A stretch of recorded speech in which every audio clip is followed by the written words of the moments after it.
Bulle de vie, votre magazine santé avec Mutualia, complémentaire santé et prévoyance pour les familles, les seniors, les entreprises et les associations.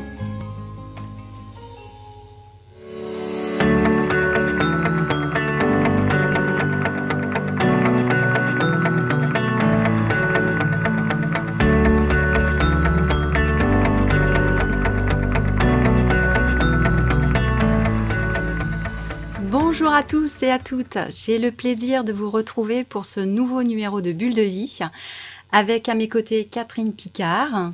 Bonjour Jordan. Stéphanie Boulard. Bonjour. Et Océane Degloss, psychologue et diplômée en hypnose médicale. Bonjour. Bonjour.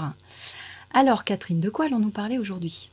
Bonne question Jordan. Aujourd'hui, nous avons décidé de parler de la dépression saisonnière qui, depuis 2015, a revêtu une nouvelle appellation qui s'appelle trouble affectif saisonnier. Ce qui n'est pas d'ailleurs sans poser quelques controverses dont on parlera avec notre expert Océane. Alors pourquoi trouble affectif saisonnier ? Effectivement, la baisse de luminosité, l'automne fait que beaucoup d'entre nous ont quelques baisses de régime. Une docteure en médecine a fait une thèse en 2016 sur le sujet, s'appelle Lucie Gazbaoui, et elle avait, pu vérifier cette hypothèse qu'un Français sur 10, quand même, souffre d'une dépression saisonnière qui n'est pas qu'un simple petit souci, on va dire, d'adaptation au changement d'heure, à la luminosité qui baisse, mais qui devient une véritable pathologie. Donc maintenant, on va donner la parole à notre expert Océane dans notre rubrique « Avis de l'expert ».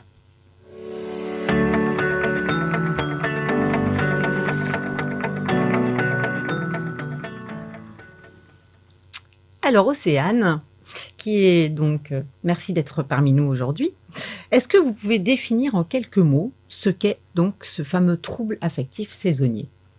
Alors, il s'agit d'abord ce que ça n'est pas.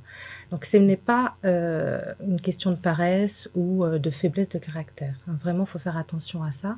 Et ce n'est pas non plus un blues hivernal. Le blues hivernal, c'est quand on a une baisse d'humeur très passagère. Là, il s'agit de quelque chose qui est vraiment handicapant dans la vie quotidienne avec des symptômes très marqués. Alors, on y retrouve les symptômes de dépression, dites classiques, donc un ralentissement, des troubles affectifs, de l'humeur. On y retrouve aussi un ralentissement aussi cognitif, donc la mémorisation, la réflexion. On y retrouve aussi une perte d'énergie. Alors voilà, on peut aussi retrouver des idées suicidaires, des idées noires.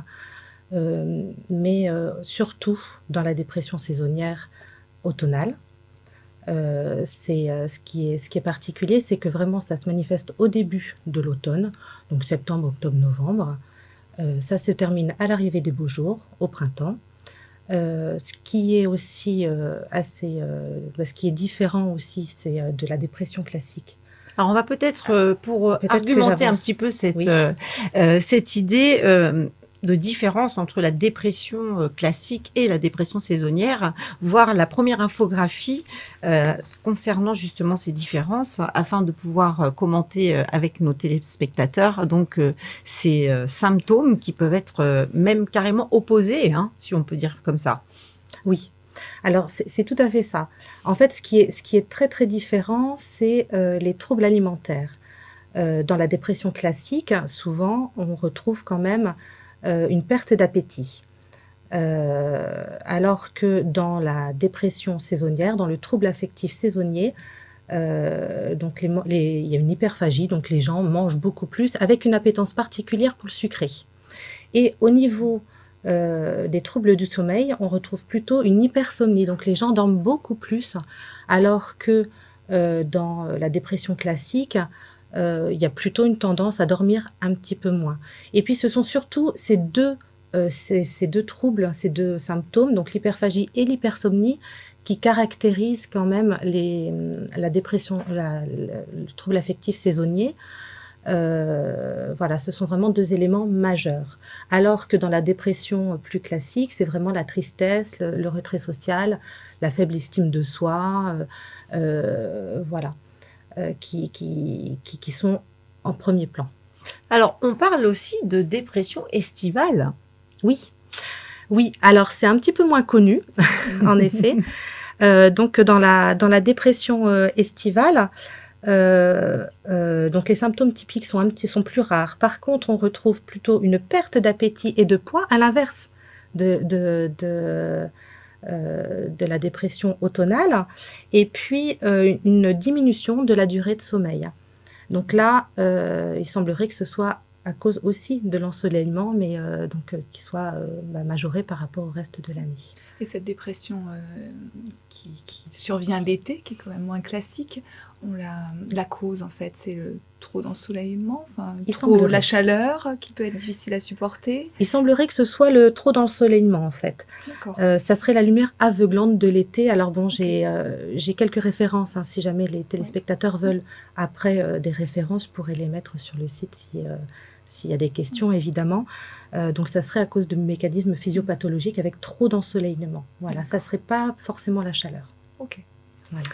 Alors, en effet, parlons de lumière, puisque on a quand même une explication des mécanismes de la dépression saisonnière. Ils ne sont pas venus comme ça. En fin de compte, c'est la découverte de la luminothérapie qui fait que, du coup, on a pu expliquer les mécanismes qui prévalent sur la dépression saisonnière.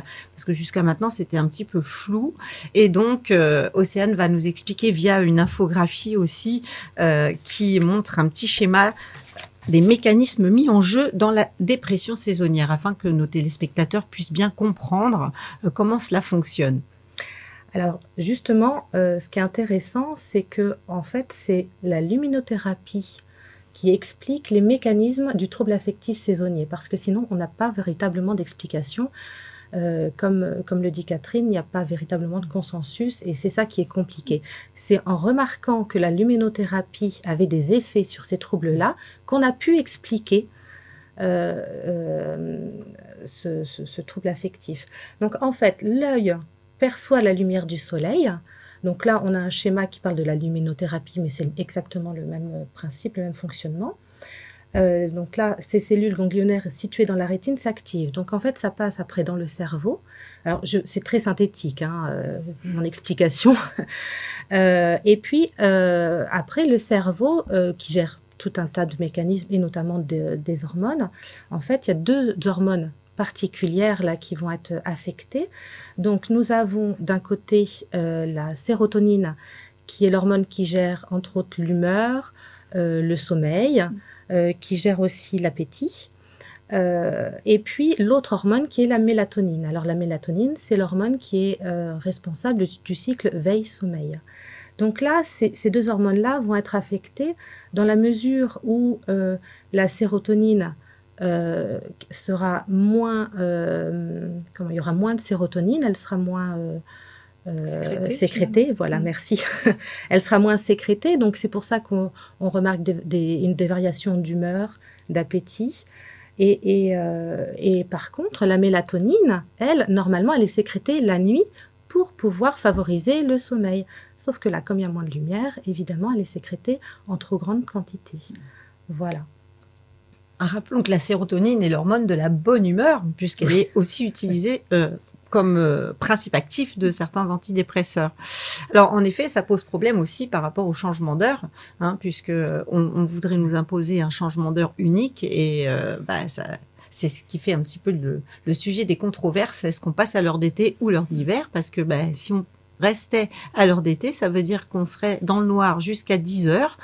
Et est-ce que réellement notre cerveau peut se mettre en route le matin alors qu'il fait nuit jusqu'à 10 heures?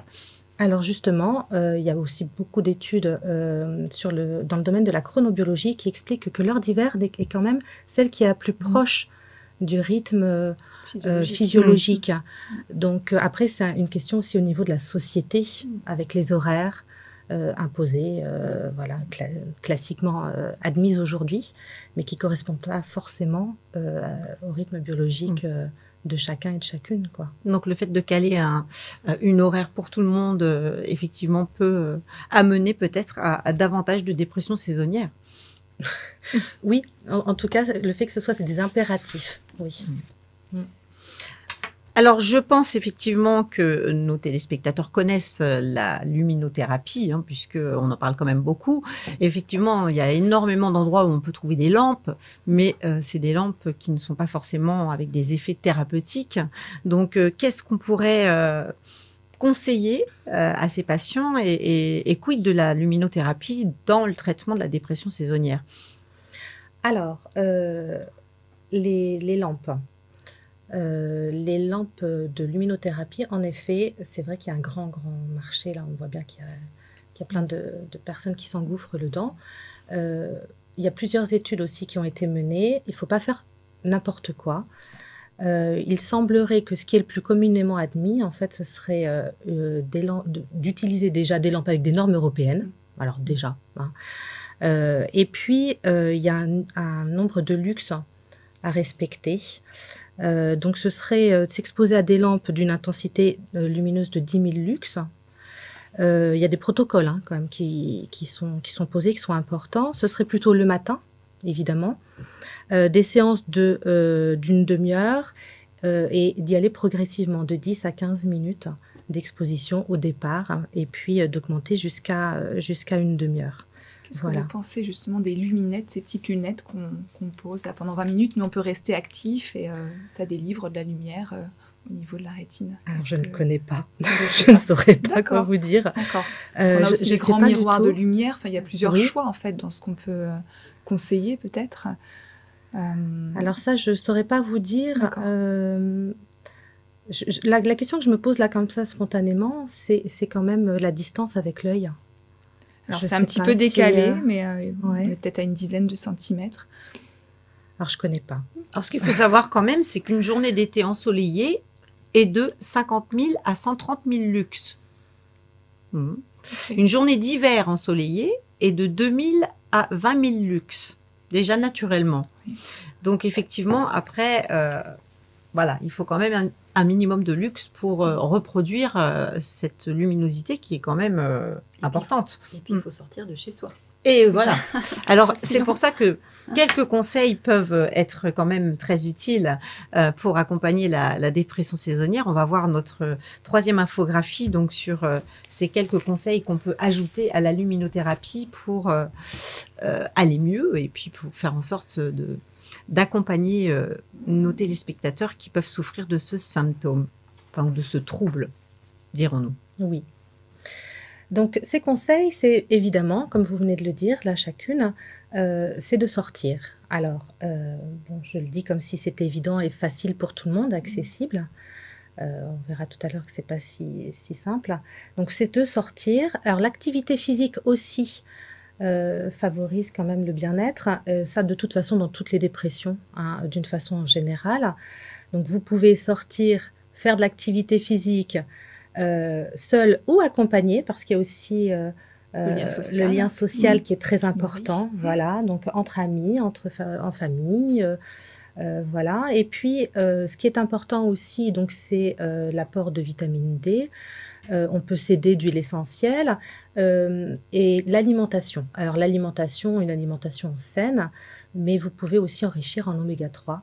Donc, voilà, c'est aussi des éléments qui peuvent aider au quotidien. Et même si on ne souffre pas de troubles affectifs saisonniers, je pense que ce sont des recommandations qu'on pourrait suivre chacun. De toute façon, voilà, l'hiver, puis l'été déjà, sortir et faire de l'activité physique, voilà, d'une façon beaucoup plus large. Alors, dans quoi est-ce qu'on va trouver ces oméga 3 ? Alors, ces oméga 3, on les trouve dans les poissons gras, on les trouve dans les huiles noix, colza. Il me semble qu'il y a d'autres huiles aussi. Alors, c'est vrai que là, c'est un peu moins ma spécialité. Je suis psychologue. Mais peut-être que vous pourriez... Effectivement, un oui, peu plus. Les oméga 3, oui. C'est l'huile de noix, je pense que c'est quand même l'huile de colza. Voilà, on va dire c'est la façon la plus facile, on pourrait, de trouver ça sur le marché. Et après, effectivement, les poissons gras. Faut pas oublier que dans les poissons gras, que ce soit les sardines ou les maquereaux, qu'on trouve en boîte et facilement accessibles, contiennent énormément de EPA et DHA, qui est une sous-famille d'oméga 3 très importante pour le cerveau et particulièrement aussi pour la rétine. Donc, voilà. On peut conseiller ça au moins 2 fois par semaine, des poissons gras. Et tous les jours, 2 cuillères à soupe d'huile de colza ou d'huile de noix. Donc, nous allons maintenant passer à la rubrique « On vous donne la parole ».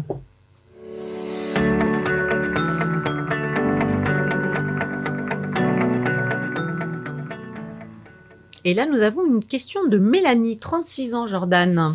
Oui, alors Mélanie nous dit je ne me sens pas bien en ce moment et j'ai constaté que tous les ans, à la même époque, je sens comme une baisse de régime. Donc son médecin lui dit que c'est de la fatigue et lui donne évidemment de la vitamine pour la rebooster, mais apparemment ça ne sert pas à grand-chose. Donc il ne lui a jamais parlé de dépression saisonnière et c'est en lisant Internet que cette personne s'est rendue compte que ça pouvait être ça. Elle demande, est-ce que c'est une maladie héréditaire ? Alors, ça n'est pas une maladie héréditaire, néanmoins, on retrouve quand même des facteurs génétiques. On voit quand même que les personnes qui... Alors là, je parle sur un plan international, les personnes qui sont du Nord sont moins touchées. Parce que certainement, voilà, ils portent en eux... Dans leur histoire, il y avait déjà moins d'ensoleillement. Voilà. Aussi une exposition moindre. Voilà. Après, les personnes qui ont dans leur famille déjà des parents qui sont sujets aux troubles affectifs saisonniers sont quand même plus à risque de eux-mêmes être concernés par la problématique. Être concernés. Voilà, c'est ça. Et puis, il y a aussi, évidemment, les personnes qui sont déjà dépressives ou qui ont déjà des troubles de l'humeur, comme par exemple la bipolarité, où on a noté quand même une exacerbation de dépression saisonnière chez ces personnes-là, qui sont déjà traitées pour une dépression, on va dire, ou pour un trouble de l'humeur déjà connu. Alors, une autre question d'un... Alexandre, je crois, 24 ans, donc qui est en fac de psycho. Il pense avoir toujours été, depuis son plus jeune âge, atteint de dépression saisonnière. Donc, il a entendu parler des bienfaits des thérapies cognitivo-comportementales pour cette affection. Il demande qu'en pensez-vous et est-ce que ça peut permettre d'éviter le cercle vicieux de la dépression saisonnière ? Alors oui, certaines études ont montré que les thérapies cognitivo-comportementales aidaient dans ce type de prise en charge, était une prise en charge aidante. Néanmoins, c'est quand même la luminothérapie qui prime. Donc, associé à la luminothérapie, il y a plus de chances quand même de percevoir des effets. Est-ce qu'on peut redonner un petit peu pour nos téléspectateurs qui nous suivent un peu la définition des thérapies cognitivo-comportementales qu'on appelle vulgairement TCC ? Alors, en fait, c'est une thérapie qui vise à modifier les comportements, les pensées et les émotions. Donc là, on va, à l'aide de protocoles, en fait, on va progressivement modifier justement ces pensées pessimistes, ces comportements qui peuvent être des comportements d'évitement ou pour pouvoir justement se réadapter à un autre fonctionnement ou s'adapter à un autre fonctionnement.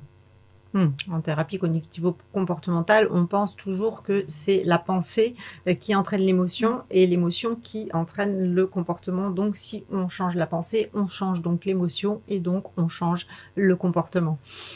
Voilà, merci pour cet éclairage, Océane. Ensuite, nous avons une question de Lydie, 41 ans. Oui, Lydie est infirmière de nuit et elle demande est-ce que l'on peut considérer les troubles affectifs saisonniers, comme des maladies chroniques. Peut-on espérer voir disparaître totalement les symptômes avec une bonne prise en charge ?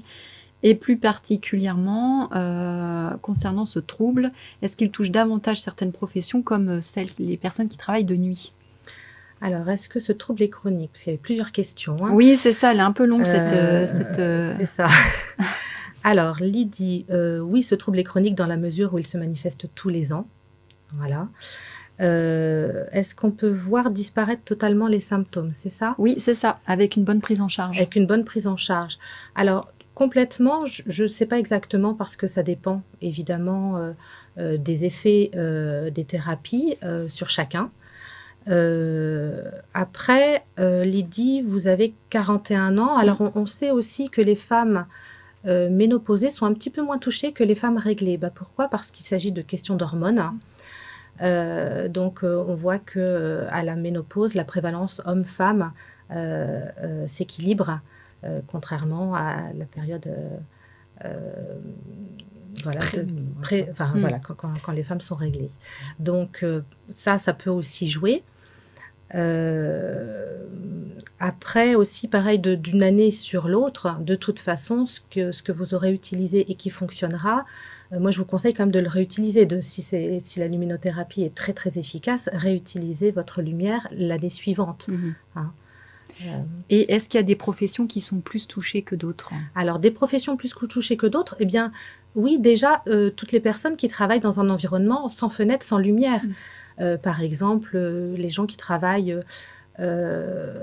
prenez les gens qui sont dans des galeries commerciales, voilà, dans une boutique où ils arrivent le matin à 9h, ils partent à 19h, il n'y a pas de fenêtre, il n'y a rien. Donc là, par exemple, typiquement, ces gens-là sont plus exposés. Les gens qui travaillent de nuit. Alors justement, là, les gens qui travaillent de nuit, alors généralement... Il me semble qu'on ne peut pas faire plus de 4 nuits par semaine dans la législation. Donc déjà, ça laisse 3 jours, pour pouvoir voir la lumière du jour. Et puis, quand on travaille de nuit, généralement, on se couche vers 8-9 heures, on se lève vers 14-15, quelque chose comme ça. Donc, on a plus quand même la possibilité de voir la lumière du jour. Que les personnes qui ont des horaires plus classiques. Bon, après, bien sûr, il y a d'autres contraintes de travailler de nuit. Mais en tout cas, par rapport à la lumière du jour, non. Travailler de nuit n'est pas forcément une mauvaise chose. Ce n'est pas un facteur de risque, en tout cas, de dépression saisonnière. Non. OK. Donc, je pense qu'on a terminé avec les questions de nos auditeurs. Donc maintenant, on remercie d'abord les téléspectateurs pour la pertinence de leurs questions. Ça nous a permis de parler de plusieurs choses, notamment la luminothérapie, et d'aborder quelques pistes pour mieux accompagner ces personnes dans leur affection. Et maintenant, nous allons évoquer quelques gestes simples dans notre rubrique « La boîte à outils » avec Stéphanie.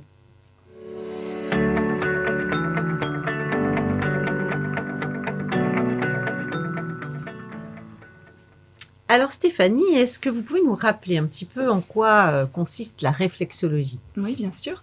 Donc la réflexologie est une méthode naturelle de bien-être qui passe en fait par le toucher et qui va vous aider à lever les tensions, qu'elles soient psychiques ou physiques. Le principe est assez simple. Vous allez représenter l'entièreté de votre organisme sur le visage, les oreilles, les mains ou les pieds. Et en venant travailler directement sur la peau, donc on vient finalement exciter les terminaisons nerveuses, on envoie une information au niveau du cerveau qui va traiter l'information et en retour envoyer à la partie du corps concernée un message de régulation, de remise naturelle en équilibre. Je précise que ces techniques ne peuvent en aucun cas être assimilées à des soins médicaux ainsi que les conseils que je vais pouvoir vous donner par la suite. Voilà, on considère tout ça comme des soins de support. Exactement. Comme tout un tas d'autres outils, comme la sophrologie, comme l'hypnose, ou comme... voilà. Donc la réflexologie, comment peut-elle aider des personnes qui sont atteintes de ce trouble affectif saisonnier?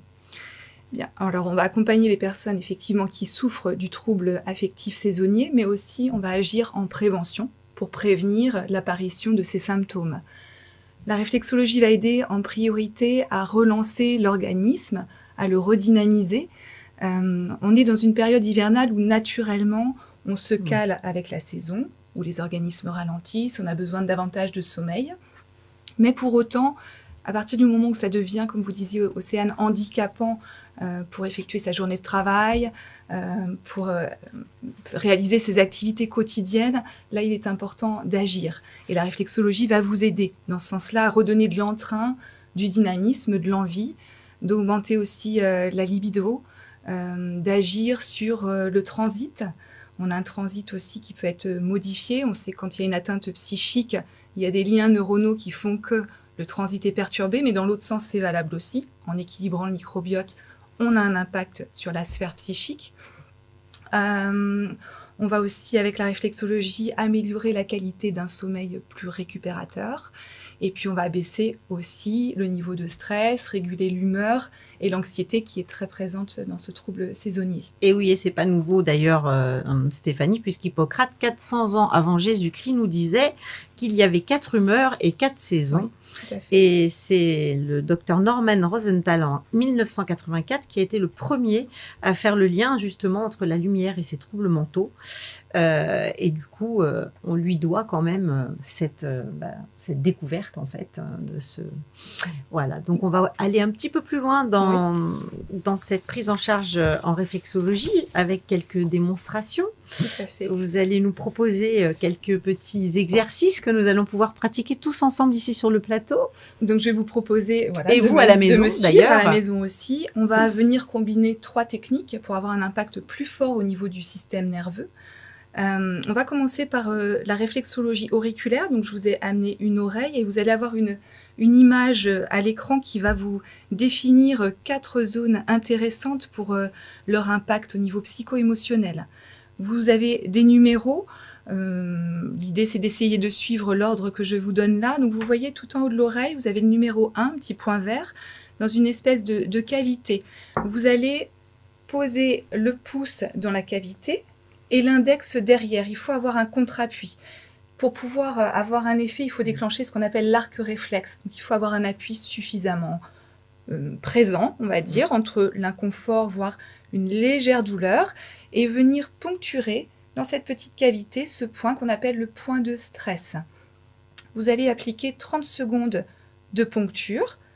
Vous faites ça une fois par jour.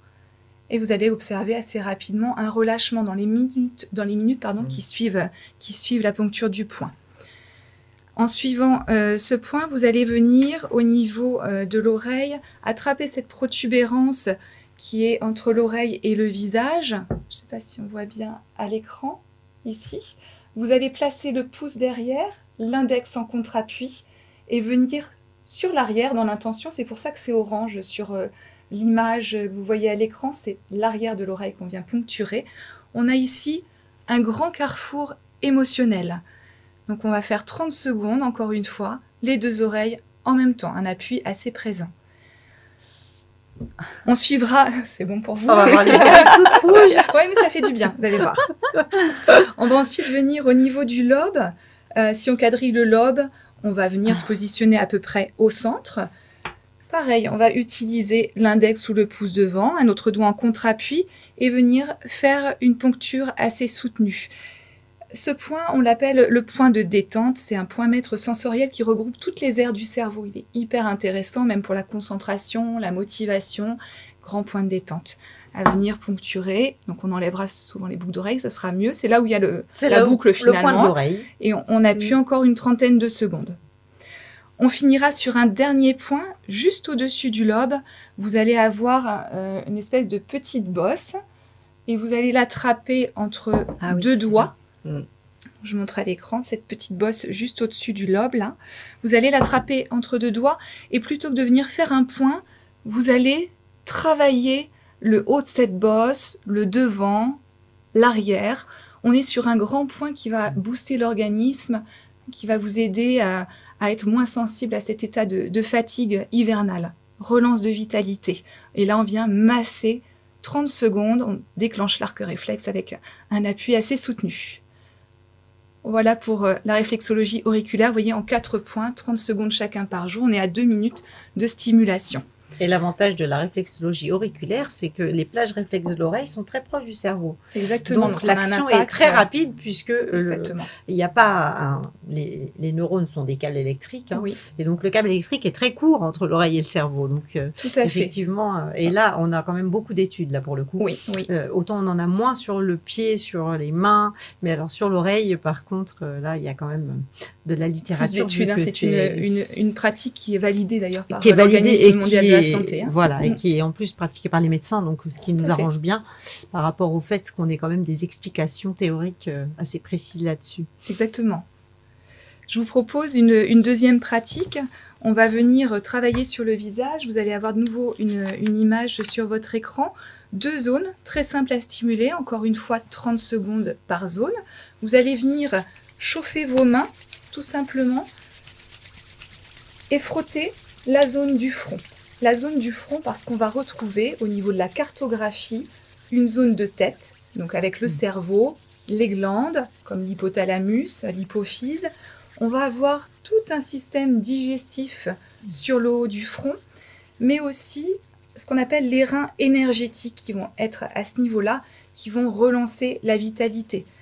Donc, avec les mains chaudes, on vient frotter la zone du front assez vivement pendant 30 secondes. On peut le faire aussi chez les enfants, il n'y a pas de souci, ça favorise la prise de recul émotionnel, la détente, la remise en route du système digestif, les capacités de mémorisation. Voilà, 30 secondes. En fait, c'est avant l'émission qu'on aurait dû faire voilà, ça, Stéphanie. Hein. On poursuivra sur la zone du nez. On a des similitudes de noms en réflexologie. La colonne du nez représente en fait la colonne du dos. Le long du dos, c'est comme si vous veniez lever l'ensemble des tensions, depuis les lombaires jusqu'au niveau des cervicales. Ça, c'est hyper intéressant. On a aussi un méridien qui passe par là, le méridien de la vessie, et qui est très soumis aux états de stress, de fatigue. Donc, c'est comme si vous faisiez un grand massage du dos, mais sur votre colonne du nez. Donc, avec 2 ou 3 doigts, vous allez frotter du bout du nez une ligne verticale jusqu'au niveau du front. Parce qu'on a la colonne là, puis on en a une autre au niveau du front. Et ce mouvement-là relance aussi la vitalité de façon générale. Pendant 30 secondes. C'est bon pour vous, c'est simple à réaliser derrière vos écrans. On va remettre les lunettes. Et on finira par une dernière stimulation au niveau du visage qui va renforcer le fait d'avoir stimulé le front, la colonne sur le nez, avec un ensemble de points qui va venir de nouveau relancer la vitalité, diminuer l'état de stress. Ça indique en fait au cerveau un chemin à prendre finalement avec un ensemble de 5 points. Je vous les indique. 30 secondes de poncture, vous allez avoir une formule qui démarre du menton jusqu'au front. Donc dans le sens déjà, vous voyez bien qu'elle monte, donc dans l'idée de remonter et dynamiser l'organisme. La première, si on imagine une ligne verticale au milieu du visage, elle va se situer au milieu du menton. Vous allez faire une poncture de 30 secondes sur ce point-là. Ensuite, on va remonter toujours sur cette ligne verticale, mais dans la ride du menton cette fois-ci, un grand point yang, un grand point de dynamisation qui correspond aussi au gros intestin. Et on va faire 30 secondes de nouveau. On continue juste sous le nez. Alors, ce point-là, et uniquement celui-ci, a une contre-indication chez les femmes enceintes, parce qu'on retrouve un petit système gynécologique là, où chez les personnes souffrant d'hypertension, elle peut avoir tendance à augmenter un petit peu la tension, mais juste sous le nez, avec un angle un peu à 45 degrés, le doigt à 45 degrés, on va poncturer. Il est en général assez sensible. Oui, c'est très douloureux. Ouais. Très douloureux. On passe à un point, si on relève le nez légèrement, on va avoir une petite ride qui va apparaître là, horizontale. Eh bien, on va se mettre au centre de cette ride et bien poncturer à plat avec la pulpe du doigt. Ça correspond à une zone finalement, je vous disais la colonne, à une zone de lombaire. On l'appelle la porte de l'énergie. Donc on relance encore au niveau des surrénales et des reins énergétiques. On finira sur 4 points, je vous les remontre à l'image. On va les regrouper et les faire ensemble en faisant, vous voyez, comme un V qui partirait du haut du sourcil au milieu du front. On partira en V avec la pulpe des doigts. On vient frotter pendant 30 secondes et on attrape 4 points d'un coup. Voilà pour cette formule. Et en réflexologie faciale, vous allez avoir dans les secondes, dans les minutes, dans la minute qui suit la stimulation, déjà un apaisement dans les épaules qui relâche. On sent que ça dynamise aussi, que ça chauffe parfois dans le bas du dos. On a bien chaud d'ailleurs. On a bien chaud. Et je vous propose de coupler une dernière technique. Donc là, on va aller en réflexologie palmaire pour libérer encore des hormones de bien-être, de détente, mais aussi en travaillant sur la zone diaphragmatique et du plexus pour lever les contrariétés. Je vous propose de travailler sur les 10 doigts. Vous avez une infographie qui vous montre là la zone en verte du diaphragme et au centre, juste au niveau du majeur, dans la ligne du diaphragme, vous avez la zone du plexus solaire, excusez-moi, là où on accumule un petit peu les contrariétés quotidiennes. Donc je vous montre le travail sur les doigts. On avait déjà vu ça dans la précédente émission, mais vous allez venir travailler les 4 faces des doigts avec la pulpe du doigt. Et un appui toujours derrière. On va faire soit une face par une face, on fait devant, on fait derrière, ou les deux à la fois. On va travailler 20 secondes par doigt, les côtés aussi, soit une face par une face, soit les deux faces en même temps. 20 secondes en allant bien jusqu'à la pulpe du doigt qui représente des zones de tête, des zones de cerveau, des zones des glandes aussi, qui gèrent tout ce qui est sommeil. Et vous allez évoluer comme ça, doigt par doigt. Vous en avez à peu près pour 5 minutes si on fait ça correctement, avec un appui suffisant pour déclencher encore une fois l'arc réflexe. Et là, on ressent en général les effets au bout du 2e, 3e doigt. Une technique utilisable à tout moment quand il y a un stress qui monte. Et puis, comme je vous disais, pour prévenir oui, puis c'est discret quand on est dans un environnement professionnel. C'est discret que les oreilles. Voilà, encore mais ça met un petit peu plus de temps pour monter au cerveau. Oui, effectivement. On a un certain nombre de terminaisons nerveuses là sur les doigts qui sont intéressantes. Et la réponse, vous allez voir, elle va être rapide. On va finir sur la main par la zone du diaphragme que vous avez vu à votre écran, mais je vais vous la dessiner aussi sur ma main. Vous allez avoir juste sous la partie bombée, vous voyez, il y a le bombé, puis c'est plus creux là après. Entre le bombé et le creux, vous allez avoir une zone assez épaisse. Ça représente le diaphragme. Il va suffire, c'est un peu un V à l'envers finalement, il va suffire avec la pulpe du doigt, vous pouvez mettre une petite huile ou une crème pour les mains, de venir faire des mouvements comme ça, très doux, donc comme en vague. On part de l'extérieur vers l'intérieur. Il n'y a pas d'importance. Ouais, l'idée, c'est de balayer toute la zone du diaphragme. On peut y associer la respiration, une respiration consciente, venir inspirer dans le ventre, expirer dans le ventre un petit peu plus longuement, et travailler bien cette zone du diaphragme. Des deux côtés, bien sûr.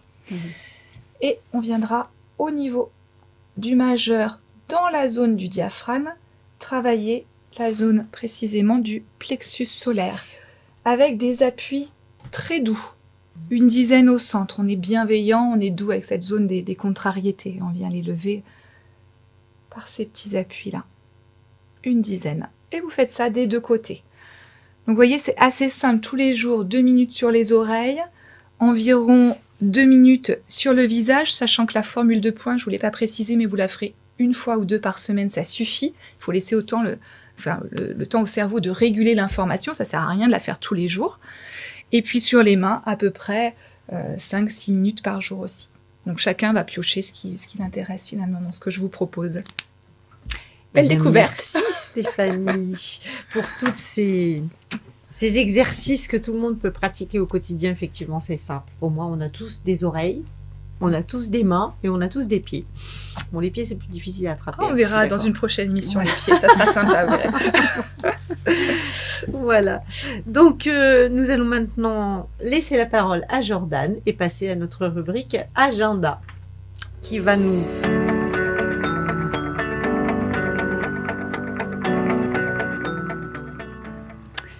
Oui, donc dans la rubrique agenda en lien avec le thème, donc on a les permanences de l'Arrêt d'État, qui est l'association rochelaise pour l'étude sur la dépression et les troubles affectifs. Donc, l'Aredeta propose une permanence tous les mardis de 14h à 17h. C'est au bâtiment des associations Quartier Tadon, salle B1. Donc, c'est assez convivial. Hein. Il y a l'intervention de différents professionnels qui pratiquent notamment la médecine chinoise, le yoga. Il y a des psychologues. Il y a des hypnothérapeutes aussi. Et donc, il y a une date à retenir donc, qui est donc, sur l'infographie Aredeta. Donc il y a donc le 29 novembre donc le docteur Ludovic Bonneau qui est médecin psychiatre donc à Marius-Lacroix. Il évoquera donc avec les personnes présentes les problèmes de santé mentale, surtout tout ce qui touche à la dépression, la bipolarité, les troubles affectifs, la schizophrénie et les addictions. Et l'Aredeta, donc le président Thierry, qui est président de l'association, donc m'a fait part également de leur repas de Noël, donc pour les personnes qui seraient intéressées. Donc ils font ça chez Mémé au Minime, et pour l'instant la date n'est pas encore fixée, mais vous pouvez contacter le président donc au numéro qui s'est affiché sur l'infographie. Ensuite, la prochaine info, donc c'est un podcast du docteur Jean-Christophe Charrier qui s'appelle donc Dépression, déprime, humeur. Donc il nous livre dans ce podcast des conseils pratiques et on peut retrouver donc ce podcast sur le site internet de l'Institut d'endobiogénie dont l'adresse internet s'affiche à l'écran. On a également donc un cerveau et psycho donc du mois d'octobre 2022. Comment éviter la dépression, donc les réflexes qui sauvent quand l'humeur bascule. Donc je pense on ne doit plus le trouver en kiosque, mais par contre on peut le commander donc sur le site de Cerveau et Psycho. Donc une information qui n'est pas en lien avec le sujet, donc infographie suivante. On retrouve vos ateliers Stéphanie donc au bar à chat, donc c'est 5 rue des Dames. Le prochain est le 5 décembre et le thème sera la détox et il a lieu de 19h à 20h15. Sur La Rochelle, c'est ça. Sur La Rochelle, donc on verra pendant une heure et quart tous les points que là on peut, auxquels on... Des points de réflexologie combinés pour accompagner l'entrefaite et pour accompagner aussi la détox émotionnelle. Il n'y a pas que la détox physique. D'accord, ok, bon, très bien. Donc on rappelle, donc 5 décembre et donc sur l'infographie, il y a vos coordonnées donc pour pouvoir réserver sa place. Donc une information suivante donc qui concerne la maison associative de la santé qui chaque mardi de 10h à 12h organise des cafés santé en fait avec différents thèmes. Donc le 22 novembre on aura donc lutte contre les violences faites aux femmes. Le mardi 29 novembre, donc une sensibilisation à la banalisation de la transmission du sida. Et puis en décembre, il y a différents thèmes, donc sans bénévole, la société tournerait-elle. Le 13, donc les droits de l'homme aujourd'hui. Et puis le 20 décembre, il y aura un petit café, donc c'est déjà Noël. Donc je vous invite vraiment à aller à la maison associative de la santé. Il y a plein de ressources aussi autour de la santé, donc avec plein d'assauts, donc il ne faut pas hésiter à y aller. Et puis la dernière infographie, sur l'endométriose. On avait déjà évoqué ce thème dans un bulle de vie, c'était au mois de février. L'association 12 fois par an et la MGEN de Niort organisent samedi prochain, donc c'est très bientôt. Donc un forum sur l'endométriose avec le thème Avoir mal, c'est pas normal. Donc ça aura lieu dans les locaux de Home & Co à Niort.